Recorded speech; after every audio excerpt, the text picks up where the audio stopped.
sewu kagem para sesepuh yang anut mewakili saking generasi muda mawon bukan sebagai yang ditokohkan.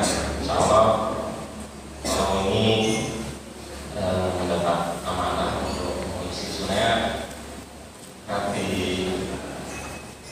hati kirang sesuai karena mungkin ada para ahli yang lebih baik daripada saya, tapi karena sudah menjadi amanah dari akhir, insyaallah saya sampaikan materi yang mungkin pernah saya sampaikan ke rekan saya dokter bedah torak di Mowati itu untuk menginisiasi ya gerakan untuk khususnya di masjid-masjid di seluruh Surakarta kalau saya itu untuk memberi pemahaman, karena kalau saya lihat begitu banyak kasus-kasus yang mungkin sepertinya sepele tapi ternyata itu sebenarnya simpel dan sangat mudah dilakukan. Mungkin semuanya tidak harus tenaga medis atau paramedis, dan ini belum tentu juga para medis, perawat, bidan atau tenaga medis dokter itu juga bisa melakukan, karena kalau kondisi seperti ini mesti akan ada hal yang membuat kita semua mungkin lupa sesaat. Nanti menurut saya ada video yang akan saya sampaikan, karena mengingat tadi malam kita sudah antusias untuk melihat tim kita yang mungkin ada yang lelehan ya sampai tadi pagi. Jadi saya selingi dengan sedikit video biar tidak ngantuk ya. Kalau ada yang sambil mau betul apa nanti semoga menjadi pengantar tidur yang enak.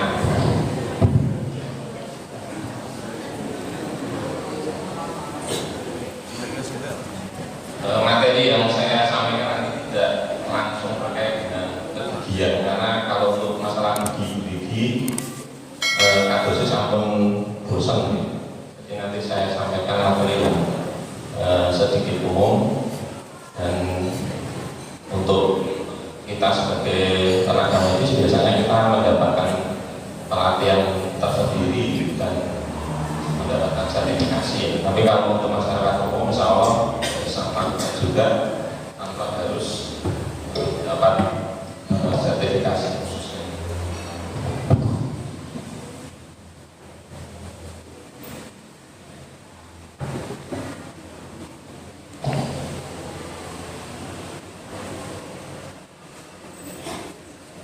Dulu mungkin pernah kita lihat di berita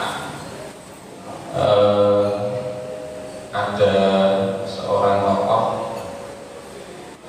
yang saat dia mengisi suatu pengajian atau ada yang sedang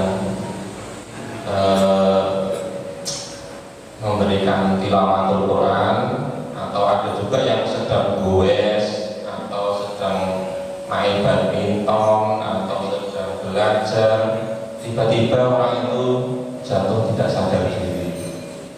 Nah, biasanya hal pertama yang akan kita semangatkan apa sih, bapak atau ibu? Kalau ada orang jatuh, tiba-tiba jatuh, mungkin saat kita duduk seperti ini, tiba-tiba jatuh, itu yang dilakukan apa? Kalau kita sebagai orang di sekitarnya, ada yang bisa memberikan pendapat.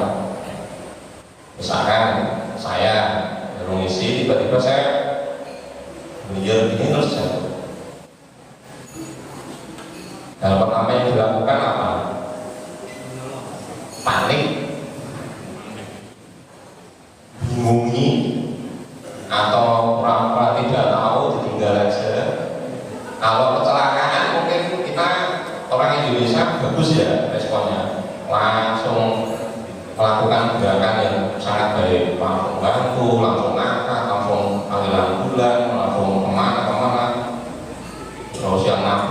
kejar cari sampai berapa pukuli mungkin ya, kalau yang dulu-dulu itu kan kayak gitu. Nah kalau misalkan ada kasus seperti ini yang dilakukan temanya adalah merawat iman dan menjaga sehat, tapi topik yang akan saya sampaikan adalah bagaimana menjaga kehidupan manusia. Nah, ini kaitannya dengan yang saya tanyakan tadi. Saja nih. Nanti kalau terlalu lama bisa di-cut, tidak apa-apa, saya sudah marah. Nanti biar bisa disampaikan secara tertulis. Mari kita sejenak merenung. Ada yang pirsa perang parit betul nih, perang Honda. Jadi zaman Rasulullah dulu pernah ada yang namanya perang Ahzab, perang Honda. Strategi membuat parit itu yang dilakukan oleh para sahabat dan Rasulullah itu murni dari idenya orang Arab atau orang Islam atau enggak? Tidak. Jadi perang parit itu dikerjakan atau dilakukan dulu oleh orang-orang Persia, orang-orang Farsi.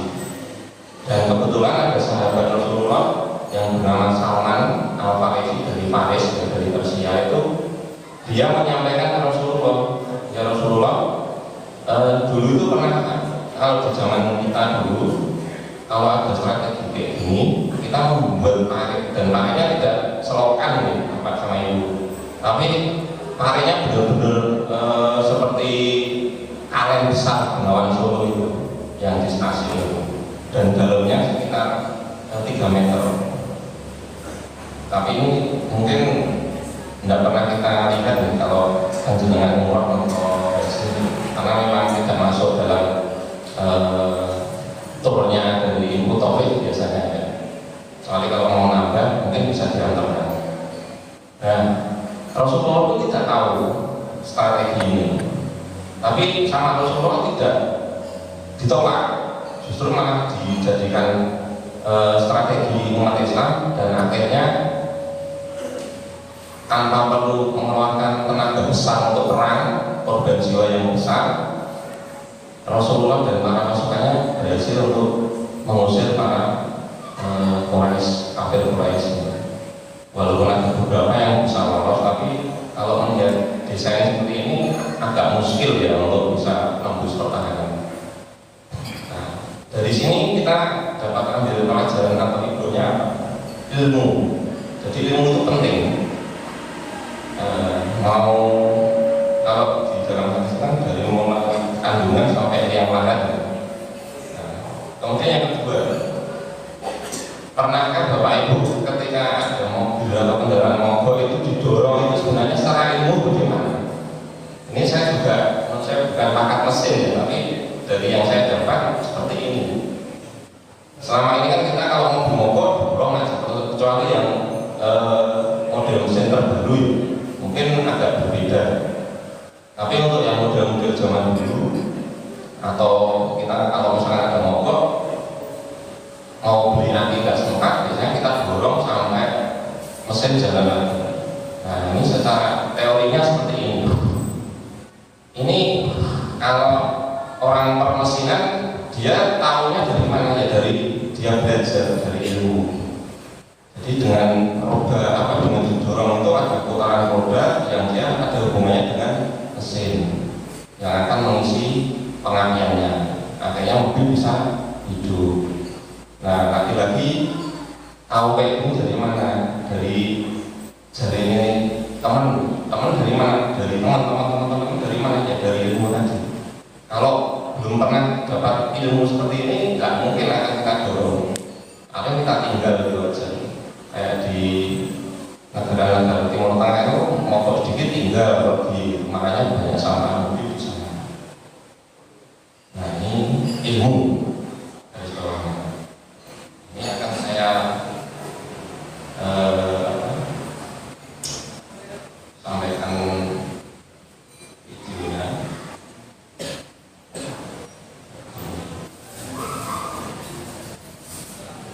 Ini kaitannya dengan yang tadi itu. Ketika ada yang berita,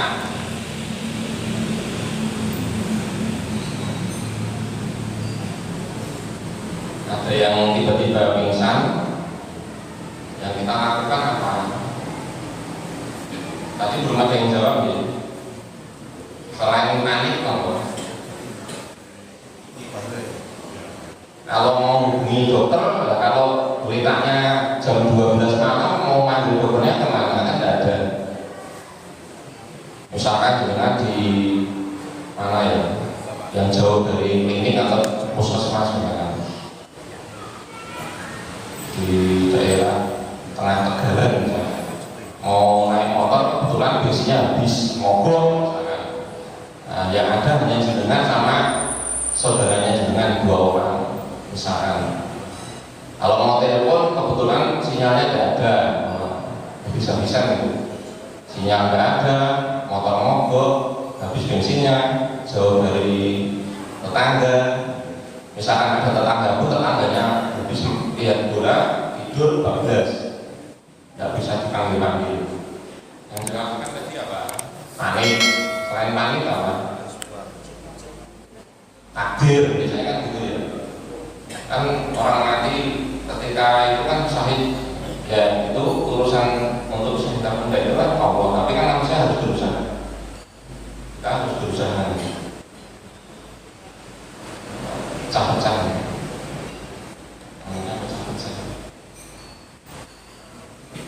Hal yang perlu dilakukan adalah pertama, kita pastikan yang kehilangan kesadaran itu benar-benar pingsan atau memang tidak sadar sama sekali. Caranya bagaimana? Ditanyai, ditepuk-tepuk, dia ada respon tidak? Jangan-jangan dia pura-pura tidur karena apa? Ada utang ke siapa? Nanti jam 6 pagi mau lagi, nah, pura-pura pingsan aja itu biar nggak ketahuan. Ini ada contoh, ada orang main bola tiba-tiba jatuh. Ini yang lainnya tidak ada respon, biasa aja, teriak aja. Kemudian ada teman-temannya datang, tepuk-tepuk, ini udah bener nih, tepuk-tepuk dipanggil-panggil. Jadi ada respon enggak? Diangkat tangan, dicubit-cubit. Jadi harus dipastikan dia benar-benar hilang sadar, kehilangan kesadaran. Nah, cuma dia benernya di sini, lanjutannya dia tidak benar, karena hanya itu tok yang dilakukan. Kemudian ada lagi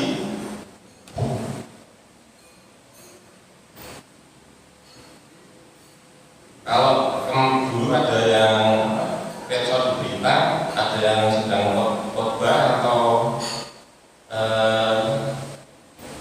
isi tilawah, baru tilawah tiba-tiba jatuh. Itu padahal ada tim medis di situ. Ini contoh berikutnya, orang main hoki tiba-tiba geletak. Sejenak teman-temannya tidak ada respon, tapi tiba-tiba nomor 12 ini langsung datang dan melakukan sesuatu. Ini yang ilmu yang baru yang harus kita dapat. Dan orangnya yang pakai ini selamat akhirnya, yang tadi tidak selamat. Padahal sama-sama langsung merespon. Tapi yang ini responnya lebih bagus dari tadi, tidak hanya mencari pasien itu ada sadar atau tidak. Nah, dia langsung melakukan sesuatu. Kemudian yang selanjutnya datang lagi, respon berikutnya terjadi lagi. Dan akhirnya si korban ini selamat. Kemudian yang di kasus berikutnya yang di lapangan bola juga ada. Jadi ketika ada permainan bola, tiba-tiba pemain itu ada yang nggak fokus main bola. Dia tiba-tiba melihat ke arah penonton, kemudian berusaha secepat mungkin untuk meminta sesuatu anak ke orang lain. Nah, ini langsung dilempar ke arah penonton yang tidak ada respon lagi. Semuanya langsung berhenti. Ini kalau di negara kita mungkin sangat wajar ya orang kayak gitu. Tapi kalau di luar negeri itu biasanya mereka yang tidak durasinya tinggi. Mau satu berita gimana, biarin aja. Tapi untuk kasus di bola ini kebanyakan responnya bagus. Nah, dari beberapa video ini kita bisa melihat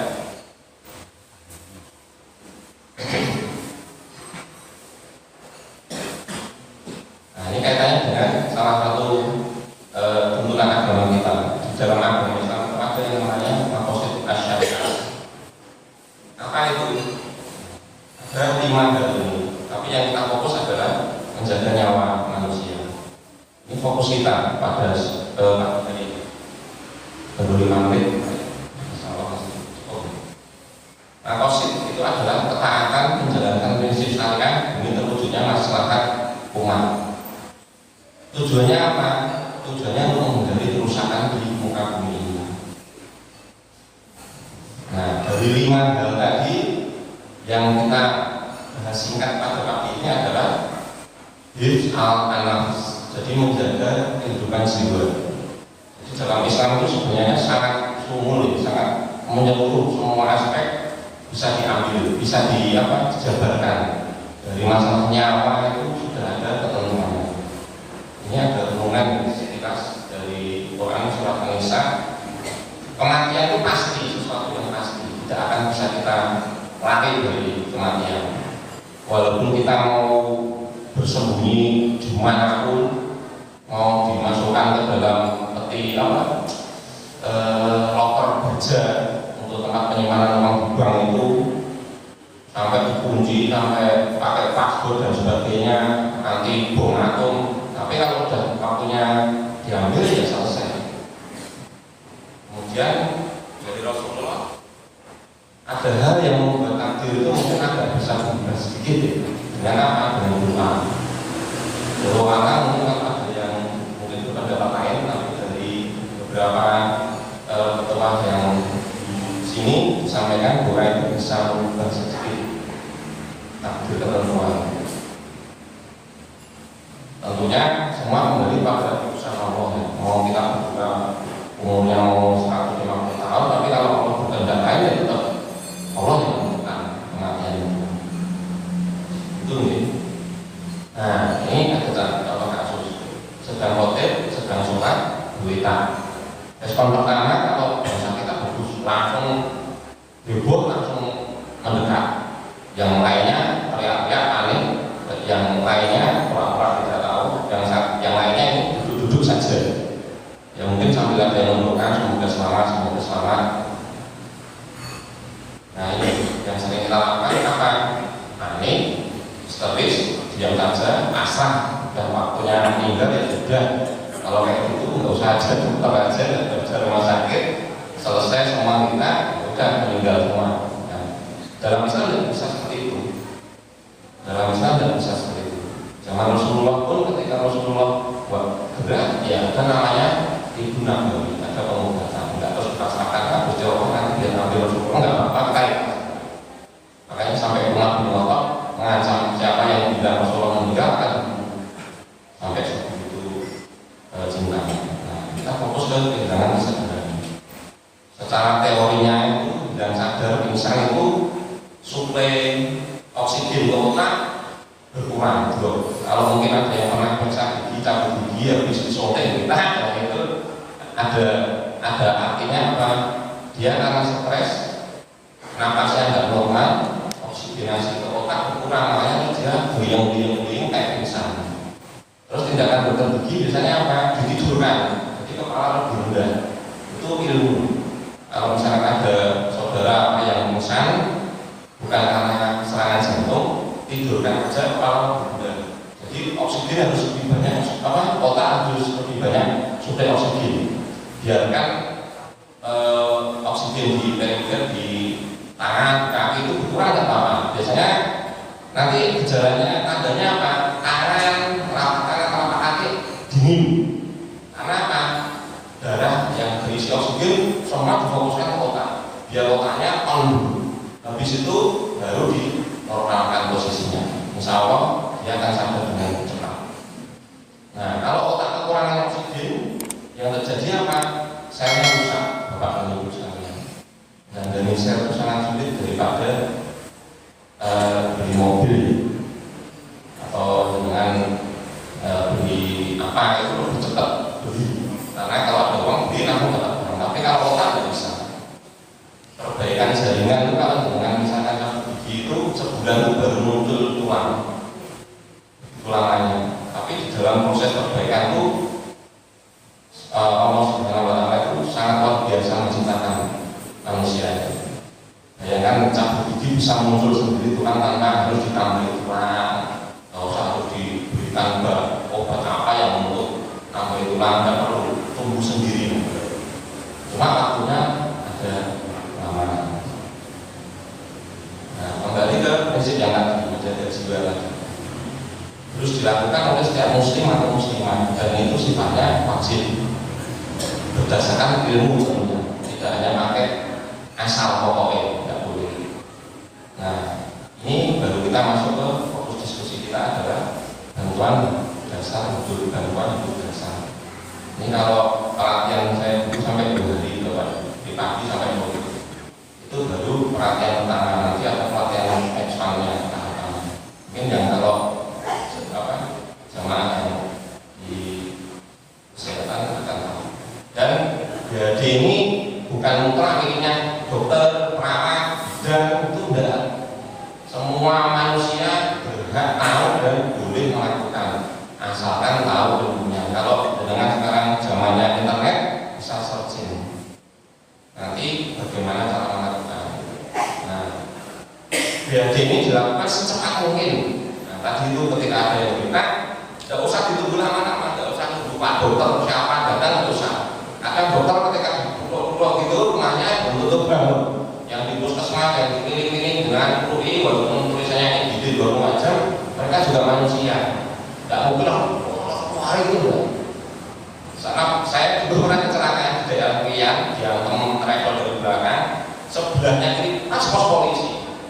Di bedor-bedor enggak bangun sampai hampir 15 menit. Begitu bangun kayak orang bingung ini. Apalagi kalau seorang tenaga kesehatan. Nah, semakin cepat, semakin bagus hasil yang didapatkan. Semakin terlambat, semakin jelek juga hasilnya pada si korban. Jika terlambat sampai 10 menit atau lebih, orang hilang sadar, khususnya yang serangan jantung itu akan terlambat untuk nanti beda antara orang yang hilang sadar karena penyakit jantung dengan yang semaput karena bodi ditabir utang. Itu nanti beda. Nah, ini masuk ke urgensi. Pentingnya apa kok? Ngapain sih data materi-materi yang jelas? Nah, ini malah pentingnya di sini. Ini kasus ini saya sampaikan karena beberapa pasien saya itu banyak yang merasa saya sehat kok. Saya tidak pernah merasa apa-apa kok, tapi tensinya minta berapa itu. Rekor kemarin 200 lebih. Saya punya teman ngaji dulu zaman masih sebelum ngambil spesialis itu orangnya sehat, gede dhuwur, orang sawangan, pekerja keras, stroke Pak. Stroke. Dia nggak bisa apa-apa. Separuh bagian ekstremitas tangan sampai ke kaki lumpuh.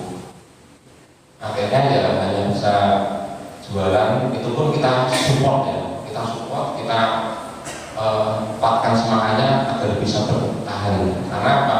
Putranya 2 masih bayi semua. Dia nggak pernah tahu besok stroke, nggak pernah tahu. Pokoknya duduk sama saya duduk lagi. Mungkin kalau buka badannya itu 6 pack ya. Kalau kita semua kan 1 pack ya. Nah, itu mungkin kurang gempal tapi stroke. Saya sampai waktu kunjung ke rumahnya itu sampai ngelus dodol, nggak ego, istrinya nggak kerja, anaknya 2 masih begini, yang satunya baru ya. Dia pulang punggung keluarga satu-satu. Tapi sebelumnya dia pernah sering minta obat teman saya yang orang farmasi yang punya apotek untuk menurunkan tensi. Berarti sebenarnya nggak ada tanda. Cuma kebanyakan kita itu kalau punya seperti itu, apalagi yang nggak punya keluhan, itu merasa gampang disibukkan kalau merasa masalah mulanya ngeremeh nggak boleh. Dan sekarang kasus ini banyak sekali. Saya sampai kaget, pasien-pasien banyak sampai 200, ada yang TKI kemarin 160. Nggak apa-apa dok, ya nggak apa-apa. Tapi besok terjadi apa-apa ya apa-apa juga. Ada yang terakhir itu sampai saya sarankan dokter penyakit dalam sakit dokter lulus ya, itu dari 180 bisa diturunkan sampai 130, berarti kan bisa. Dan pasien senang banget. Mungkin secara fisik ini tidak masalah ya, orangnya sehat, dia masa sehat. Tapi kan untuk kedepannya kan alhamdulillah kualitas hidupnya, kualitas uripnya dia lebih panjang. Kan nggak senang juga kalau kita keluarga kita terdekat tiba-tiba beberapa jam kemudian kita. Tapi karena ini adalah penyakit yang tanpa informasi. Saya kalau bahasa ngomongnya membunuh secara diam-diam. Nah, dari data Riskesdas ini, Riskesdas kesehatan ini, yang punya darah tinggi itu 34% dari total orang Indonesia 276 yang sekarang jumlahnya segitu. Dari ini 20 tahun ke atas 170 juta. Dan yang paling ngeri lagi sekarang itu yang 35 tahun ke bawah itu ternyata sekarang banyak. Kemarin juga ada rasanya. Nggak usah 30, di bawah 30 itu juga ada. Saya ngomong mungkin masih SMA mau kuliah itu. Ada yang tensinya itu di atas 145. Wah, luar biasa ya. Dan saya lihat dia juga bukan orang perkotaan yang makanannya hamburger itu juga enggak tahu. Jadi jangan heran kalau sekarang itu orang desa itu tidak seperti dulu gitu. Kalau dulu memang sehat ya sehat. Sekarang itu tentu karena apa? Ya faktor itu faktor teknologi. Kemudian hipertensi darah tinggi itu penyebab tunggal utama penyakit lainnya yang ekstrim tadi, jantung, ginjal, dan stroke. Tiga organ ini, tiga penyebab ini saling berkaitan. Biasanya kalau orang hipertensi, stroke, ya nanti hubungannya bisa ke jantung atau ginjalnya kena. Jadi kalau darah tinggi itu jangan anggap itu masalah jantung, enggak, ginjal juga bisa. Makanya kadang dapat metformin misalnya dari ginjalnya kena, bukan ginjal itu bukan terus sakitnya gagal ginjal tapi darah enggak. Dan sebenarnya itu tugasnya puskesmas ya untuk menjelaskan. Nah dari sini nanti biasanya akan ada rasa sininya nggak nyaman, pegel, kaku, leher, belakang. Terus kadang-kadang kalau udah ekstrim bisa geletak tadi, maka sebab. Tapi sebenarnya kalau kita lihat di video yang pengajiannya Bukhofifah itu sebenarnya ada tanda pasiennya kalau dia serangan jantung itu biasanya dia agak nyeri, dia mau ngambil nafas.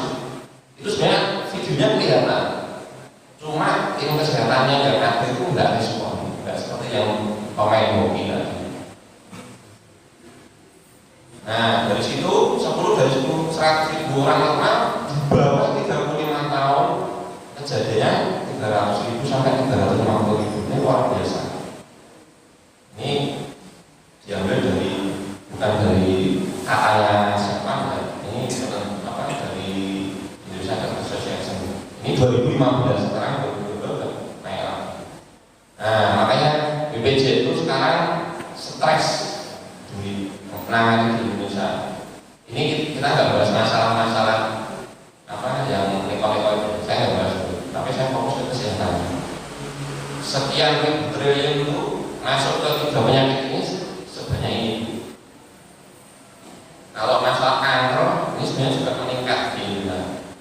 Selama saya di Sarjito Jogja itu kasus kanker banyak, tidak hanya di bangsa. Kanker apa dok? Ya banyak. Kanker itu bukan hanya kanker yang biasa kita kalau jenguk orang di market, tidak itu juga ada kanker. Cirinya apa? Kalau dengan sariawan sebulan dan sembuh, jangan dibiarkan. Pernah saya ikut operasi motong lidah orang Ngawi kalau maju, tidak tahu sekarang selamat enggak. Dia lidahnya tidak separuh. Tapi biasanya kalau udah parah sampai rupanya kayak jamur itu, dia udah nyebar kemana-mana. Tetangga saya barusan berapa mungkin yang dari sini mungkin ada yang pernah sudah beberapa bulan yang lalu merasa sariawan, tapi di dokter gimana dianggap mungkin sariawan, begitu periksa jadi dapat sariawan berkali-kali. Terus ke saya kaget, udah berapa lama? Terus sekian. Karena tetangga saya nggak nyaman ngomong apa aja, saya beritahu ini saya coba obati dulu pakai obat ini, tapi nanti sekitar seminggu harus ngomong. Terus suaminya saya beritahu dengan pelan-pelan, ini saya sampaikan apa adanya atau enggak. Akhirnya diminta, saya baru sampaikan ada kemungkinan ini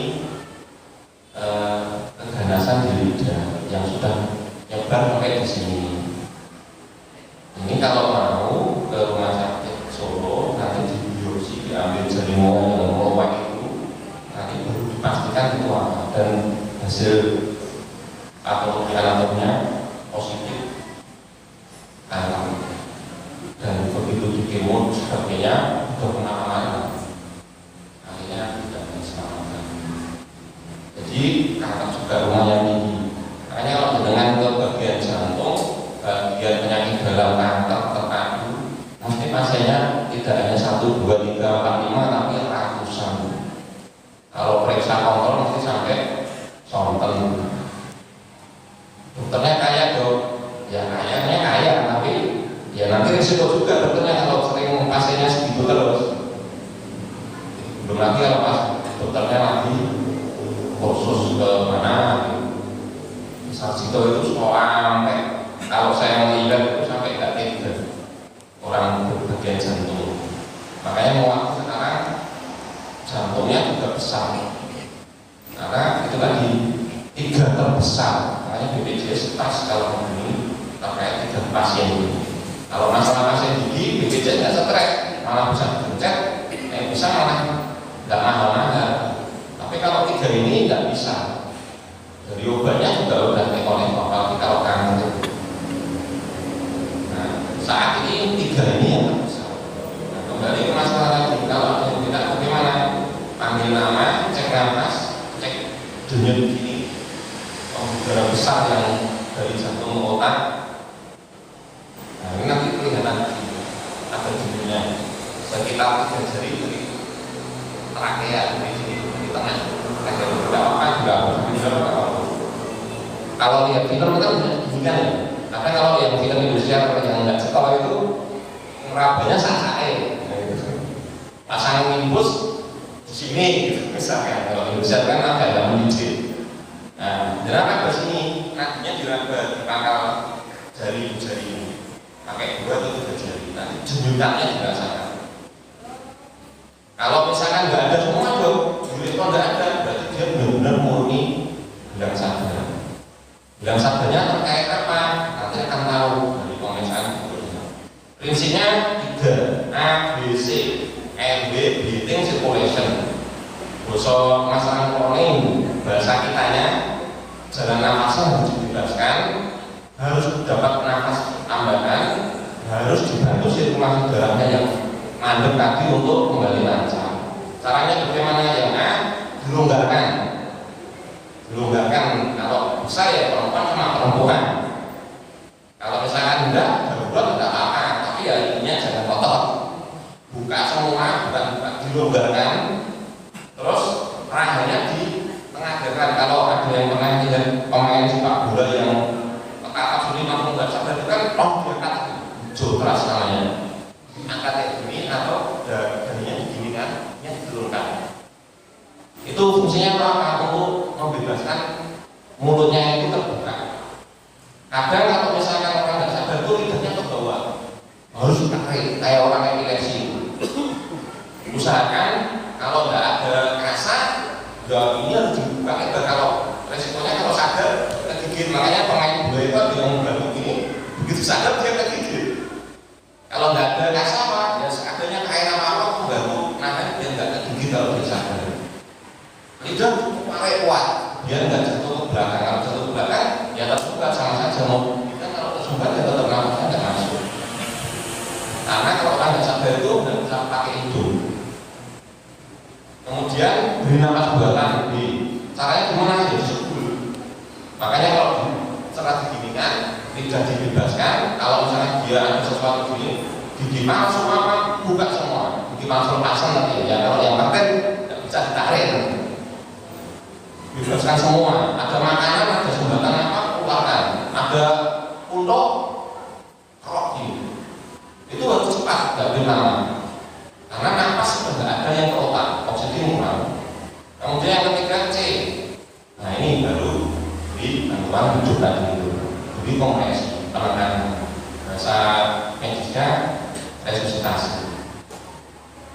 Nah ini tadi contohnya waktu menangani perahan ini harus tahu, semua harus tahu.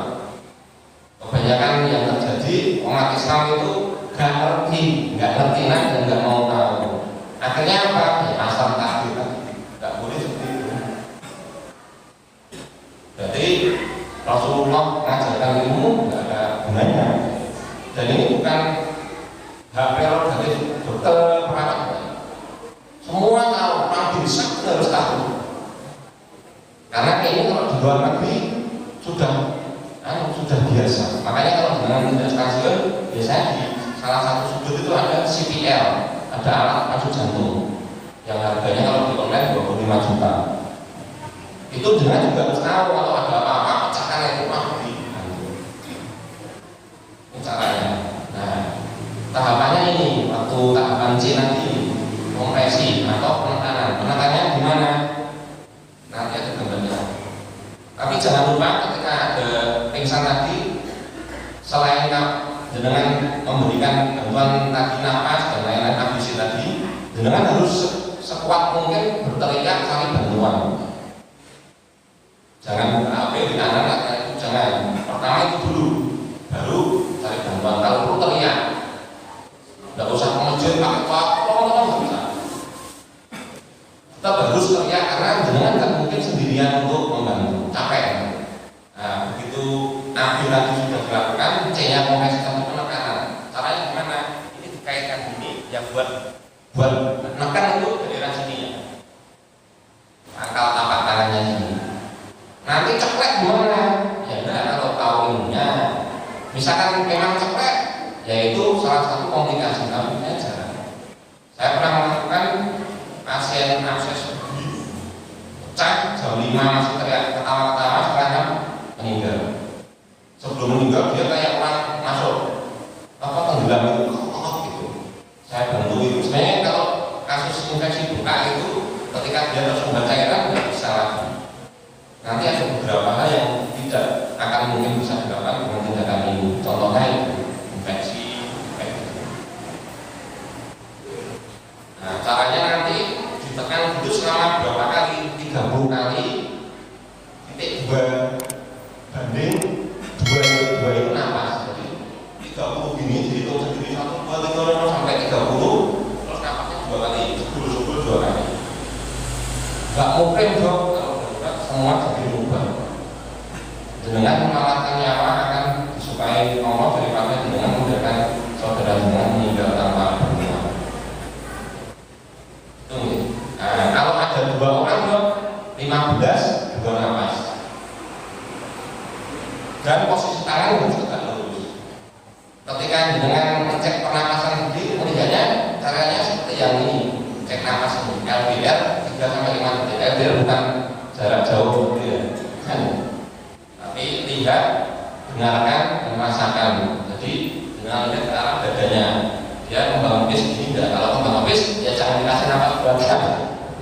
Itu pelanggaran namanya. Berarti dia memang jangan-jangan itu tadi takut-takutan.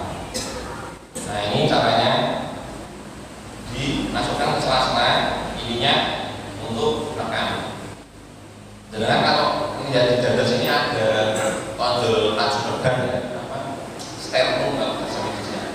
Dari rusuk sini antara puting kanan kiri tengah bawah, nanti sini ada ujungnya urat ya. Nah laju organ itu sternum atau skipoid, tulang skipoid. Nah ini nanti naik sedikit 2 cm atau ini sama pakai 2 jari ini. Nah 2 jari di sini dulu ditekan sekuat mungkin, sekitar nanti kalau diukur itu kelebihannya di bawah itu sekitar 5 cm. Ya nggak usah dulu gitu enggak. Ya, pokoknya dia ketika didirikan, ketika dengan balik dia bisa naik lagi itu udah benar. Kecepatannya 100 menit kali per menit, ya nggak usah dihitung juga, capek. Yang penting ini 30 tekanan buat sebulan. Jiji di mana? Ya, nanti pakai tisu apa? Ini makanya kalau jangan pernah lihat Mr. Bean itu kan gini kan, koran segini terus gini. Caranya benar sebenarnya, maksudnya benar nanti metodenya salah. Majalah juga terus gini udara kayak gini salah. Maksudnya baik, tapi sebenarnya gininya kurang baik, kurang benar. Nah ini harus tegak lurus karena apa? Karena tumpuan kita berat kita itu yang akan membantu kita menekan. Kalau dengan bengkok-bengkok ini, ya nggak jadi nekan, malah capek sendiri. Nah ini titik kompresinya dari tonjol tukang tadi itu sekitar 2 jarinya ke atas. Langsung tekan aja dikaitkan. Ini diginikan fungsinya apa? Biar nggak nyebar kemana-mana. Kalau nggak diginikan nanti kan bisa kena rusuknya sih. Mata kalau jadi ditekan. Kalau yang skip point ke atas itu aman. Dan hebatnya ciptaan Allah apa? Di bawah itu ada letak jantungnya. Jantung yang dekat dengan tulang skip point. Dan hebatnya nanti apa? Jantung manusia itu kayak aki tadi. Perlu dorong biar dia menyala. Nah, itu nggak ada yang bisa menyitakan selain Allah. Nah, kalau sudah sadar dimiringkan. Fungsinya apa? Biar lidahnya nggak nutup. Sama kalau dia mau mutanya gampang. Kalau ini masuk ke paru-paru malah bablas lagi. Nah, tindakan dihentikan bila korban sudah sadar, menolong lengan, bantuan medis tiba, keluarga korban menolak, jangan maksa kalau keluarga nggak, ya udah takdir aja. Kalau dengan memaksa melakukan, nanti malah kena pasal lain, pasal yang baru dibahas. Kemudian yang terakhir, korban meninggal setelah kondisi. Cirinya apa? Gak ada nadi, gak ada denyut arteri ini yang napas sudah nggak ada. Biasanya yang menentukan dia meninggal klinis ya dari pihak. Kemudian ini singkat untuk tersejak. Tersejak juga bisa salah satu penyebab orang meninggal. Nah, nanti tindakannya apa? Tindakannya dengan menekan di bawah tonjolan itu yang perut sini ditekan, dinaikkan sekuat mungkin biar sininya keluar. Kalau bayi gimana? Bayi diterapkan mungkin yang biasa pijetin bayi tahan tekuk-tekuk. Kalau udah bisa ini ada alatnya. Itu nih. Kalau yang gemuk gimana? Kalau Pak kan sulit saya ngangkat di dadanya sini atau ibu hamil. Jangan di sini, bocor gitu ya. Jadi di dada. Ini sebagai penutup. Kita masih ingat orang menyingkirkan diri mendapat jaminan surga. Apalagi kita menyelamatkan nyawa. Yang duri disingkirkan, batu disingkirkan, kita mendapat balasan berupa surganya Allah. Apalagi kalau kita menyelamatkan nyawa. Apalagi yang diselamatkan saudara kita, ibu kita, bapak kita, anak kita, tetangga kita. Yang jadi seperti apa pikiran ini?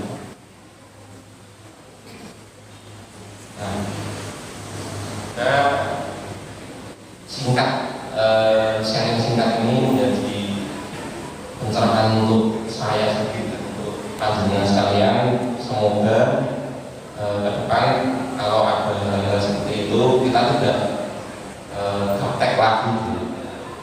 Sebenarnya ini adalah lanjutannya dengan pelatihan, tapi nanti dengan bisa koordinasi sama pihak dokter, PKU, tim medis PKU dan yang lebih penting. Dan ini sangat sering terjadi di umat Islam. Dan saya kalau melihat berita seperti itu, saya tanya, kenapa? Sebenarnya hanya sekian menit bisa kita selamatkan, tapi kita hanya pasrah. tidak boleh kasihan. Kalau bisa hidup lagi kan, yang itu bisa beramal dengan baik, menjadi pahala jariah kita juga. Jadi prinsipnya seperti itu. Kalau semua hanya pasrah takdir ya sudah, kita dimusik aja nggak usah apa-apa, kan nggak boleh juga kalau berbohong. Orang itu harus seimbang di dunia wal akhirah. Itu ya. Mohon maaf karena sudah terlalu banyak, kurang lebihnya mohon maaf, dan saya tidak membuka sesi tanya jawab karena hanya penyampaian materi. Jika ada kekurangan memang dari saya, kurang lebihnya. Assalamualaikum warahmatullahi wabarakatuh.